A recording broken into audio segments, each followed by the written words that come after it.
আজকে আমার একটি রেড কয়টক্সিরো মাছ মারা গেল। হ্যালো এভরিওয়ান, কিছুদিন যাবত আমার ট্যাঙ্কগুলোর মাছ ধীরে ধীরে মারা যাওয়ার কারণে চিন্তা করলাম আজকে ট্যাঙ্কগুলোর পানি পরিষ্কার করবে। ভিডিওটি শুরু করার আগে চ্যানেলটিকে অবশ্যই সাবস্ক্রাইব করে লাইক দিয়ে পাশেই থাকবে। প্রথমত আমি খালি করি বালতি দিয়ে আমার রেড কয়টক্সিরো ট্যাঙ্কটি। এরপর মাছগুলোকে উঠিয়ে অন্য একটি জায়গায় আমি রেখে দিই। এগুলো আমার হোম ব্রিডের মাছ, যা এখন প্রায় অ্যাডাল্ট। মাছগুলোর কালার কোয়ালিটি পুরোই অসাধারণ। এরপর ধীরে ধীরে সবগুলো পানি আমি উঠিয়ে ফেলি।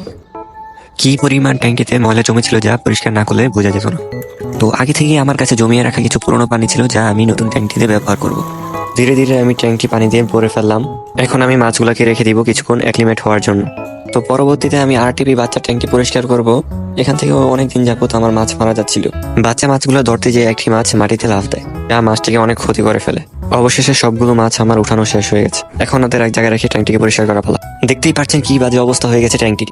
অপরদিকে আমার অ্যাক্লিমেট করা মাছগুলোকে এখন ছেড়ে দেওয়ার পালা। এখন ওরা মনে সুখে পরিষ্কার জায়গায় থাকতে পারবে। এই পাশে আমি ট্যাঙ্কটিকে অনেক সুন্দরভাবে পরিষ্কার করেছি। বুঝতেই পারছেন ট্যাঙ্কটি কি পরিমাণ ময়লা হয়েছে। ছোট্ট করে দেখিয়ে দিলাম আমার ব্ল্যাক মুসকা মাছগুলো, যা কিছুদিন পরেই বাচ্চা দিয়ে ফেলে। এখন পালা বাচ্চাগুলোকে অ্যাক্লিমেট করার। তো 15-20 মিনিট পরে এসে আমি বাচ্চাগুলোকে ছেড়ে দিই নতুন ট্যাঙ্কি। তো আজকের জন্য এই পর্যন্তই। ভিডিওটি ভালো লাগলে অবশ্যই সবাই লাইক করে জানাবেন এবং চ্যানেলটিকে সাবস্ক্রাইব করতে ভুলবেন না। আজকের জন্য টাটা।